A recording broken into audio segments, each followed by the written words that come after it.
Առաջիկա ընտրությունները Հայաստանում ապրելու մեր հնարավորության մասին են։ Այսքանը պետք է հասցնել յուրաքանչյուր ընտրողի, ասում է այլընտրանքային նախագծեր խմբի համահիմնադիր Վահե Հովհաննիսյանը։ Հիշեցնում է ամիսներ առաջվա իր հայտարարությունը։ Իշխանությունը վերարտադրվելու շանս չունի գործող պայմաններում։ Այս փուլում, ասում է, իշխանությունը սա հասկանալով գնում է ցանկացած գնով պայմանները փոխելու ճանապարհով։ Հիմա Հայաստանում ստեղծվել է վիճակ, երբ թվում է, թե իշխանությունը չունի որևէ զսպան մեխանիզմ, ինչ ուզում անում է եւ ոչինչ իրեն չկարող կանգնեցնել։ Դա այդպես է, բայց այդ հարցը ունի նաեւ մյուս կողմը։ Իշխանությունը այդ ընթացքում թույլ է տալիս կոպիտ սխալներ, կոպիտ, որից ուղղակի պետք է օգտվել։ Իդեպ ցանկացած իշխանություն, ցանկացած ավտորիտար իշխանություն ինքը սխալներ է թույլ տալիս։ Եվ եթե կան համակարգեր, որոնք կարող են այդ սխալներից օգտվել, ապա երկրները գնում են հնարավորինս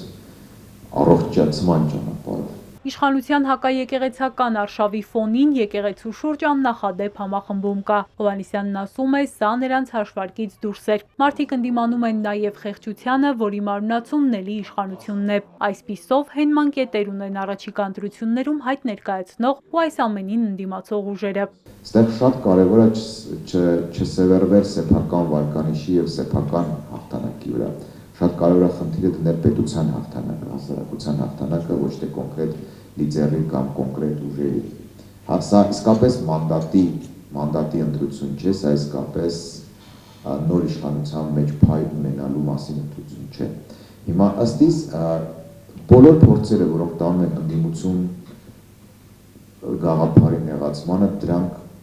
եթե արվում են առանց հասկանալու, ապա այս բոլորին կխնդրեմ շուտ հրաժարվել դրանից։ Դա կոպիտ սխալ է, եթե դա արվում է հասկանալով, ապա դեռ լրիվ այլ երկու գործ ունենք։ Ըստ իս այդ ընդդիմություն հասկացությունը պետք է բացել այնքան, որ բոլոր նրանք, ովքեր չեն համակերպվում այսօրվա իրականության հետ, համարվում են ընդդիմություն։ Հայաստանը իսկապես պետք է նոր սոլիդ իշխանություն, ոչ թե իշխանություն, որը գալիս է վրեժի, չգիտեմ ինչի, անձնական շահեր, մերկանցիլ շահեր եւ այլն, չէ, այստեղ պետք է սոլիդ իշխանություն, որտեղ ներգրաված կլինեն բոլոր այն ուժերը, այն շրջանակները, որոնք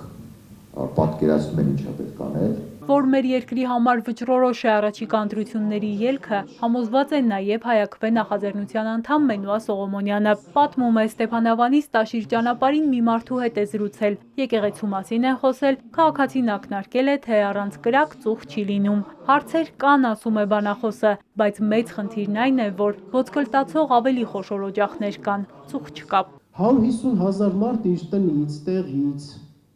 այգուց, դաշտից, գերեզմանից, եկեղեցուց զրկվել է եկել է։ Ու երբ որ այդ մարդկանց վերադարձի հարցը բարձրացնում, լռեցնում են, այդպես խուզարկում են ներկայացուցչություն, չգիտեմ, ճնշում են, ինչ են անում, վառվող կրակ չի մեծ։ Սրա վերաբերյալ բան չկա անելու, բա ուր է ծուխը։ Ծուխը չկա։ Ընտրությունների ֆոնին, այո, իրենց պետքա պարզապես աղմուկ։ Ու պետքա աղմուկ եկեղեցու հետ կապված, այն եկեղեցու, որի վարկանիշը համենայն դեպս Արար հիմնադրամի իրականացրած սոցիոլոգիական հարցումների տվյալներով բանակի հետ միասին այն եզակի կառույցն է Հայաստանյաց առաքելական Սուրբ եկեղեցին, որ ունի բավական բարձր վարկանիշ հանրության մեջ։ Այն ինչ որ կատարվում է հիմնականում ատելության մթնոլորտ ստեղծելու համար է, որտեղ այս իշխանություններին շատ երկար ժամանակ հաջողվել է մեր հասարակությանը բաժանել տարբեր խմբերի, հա, չգիտեմ, սև, սպիտակ, ներկա, նախկին կամ հիմա էլ արդեն եկեղեցու պաշտպանողներ եւ լռողներ կամ հակառակը իրենց հարձակումը պաշտպանողների խմբերի է բաժանում։ Բաժանումների, եկեղեցու դեմ արշավի շրջանակում կալանավորվում, դատապարտվում են բարձրաստիճան հոգևորականներ։ Հասարակությունն անհաղորդ չէ տեղի ունեցողին, նկատել է փաստաբանը։ Իրավական հարցերի շուրջ հասարակական ակտիվությունը շատ կարևոր է եւ շատ դրական ազդեցություն կարող է ունենալ մեր երկրում արդարադատության որակի վրա, որովհետեւ այո, հանրային ճնշումը դրական առումով կարող է բերել արդարադատության որակի բարելավման, լավարկման։ Հանրային կարծիքի ուսումնասիրությունը քաղաքագետի խոսքով ցույց է տալիս, որ հասարակության գերակշիռ մասը այլընտրանք է փնտրում գործող իշխանությանը, ուժ, որը կարող է հստակ բացատրել, ինչ ուղղությամբ է տանելու երկիրը։ Իմպերատիվ պահանջ կա հասարակության մեջ, որ այս իշխանությունը պետք է հեռանա։ 40% մարդկանց պահանջում է, որ այս իշխանությունը հեռանա հենց այսօր։ Մոտավորապես 60-ից 65% ցանկանում է, որ այս իշխանությունը հեռանա, բայց այլ խնդիր է, որ այդ մարդիկ դեռ չեն տեսնում այդ այլընտրանքը։ Մենք պետք է կարողանանք համբերատար, երկխոսության ճանապարհով փորձենք կարողանալ քաղաքական դաշտում կոնսոլիդացնել, համադրելով բոլորի շահերը, հասկացնելով ամենի կշիռն ու այսպես ասած հնարավորությունը։ Կարևոր է նաև մարդկանց սոցիալական կարգավիճակը։ Ըստ մասնագետի, նվազագույն հաշվարկով այսօր աղքատ է բնակչության 60%-ից ավելին։ Հայաստանի Հանրապետությունում աղքատությունը ըստ աղքատության վերին գծի 42%-ից բարձր է։ Աղքատության վերին գիծը 63,000 դրամ է։ Նվազագույն սպառողական զամբյուղ 80,000 դրամի շրջանակներում է։ Այսինքն Հայաստանի Հանրապետության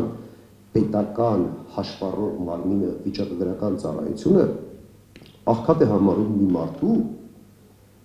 որին աղքատության հասնելու համար դեռևս անհրաժեշտ է 17,000 դրամ գումար։ Չգիտեմ, նման պարագայում իհարկե այլ կրիտերիաներ հաշվի առնելով 25,000 դրամ սոցիալական նպաստով փոխհատուցում են տրամադրում։ Ինչի մասին է խոսքը։ 42,000 դրամ կենսաթոշակ են տրամադրում։ Այսինքն սա մեր ամենասոցիալապես խոցելի խավն է, որի տրամադրվածությունը ու տրամադրությունը մենք չենք կարող դրական համարել։ Օրվա հացի խնդիրն էլ հանգեցնում է հիասթափության, անտարբերության ի վերջո արտագաղթի, ասում է Սարգսյանը։ Մյուս ավելի ապահովված խավը գործարարներն են։ Մասնագետն ասում է, նրանք էլ Հայաստանում ապագա չեն կառուցում, կանխատեսելիություն, կայունություն չեն գտնում։ Այսպիսով երկրից կապիտալի փախուստ է տեղի ունենում։ Բարձր են հարկերը, խիստ է վարչարարությունը, անհատ բիզնեսներն էլ այստեղ բազմաթիվ խնդիրների են բախվում։ Հերմինե Ղարիբյան, Սիմիկ Մայիլյան, Էպիկենտրոն։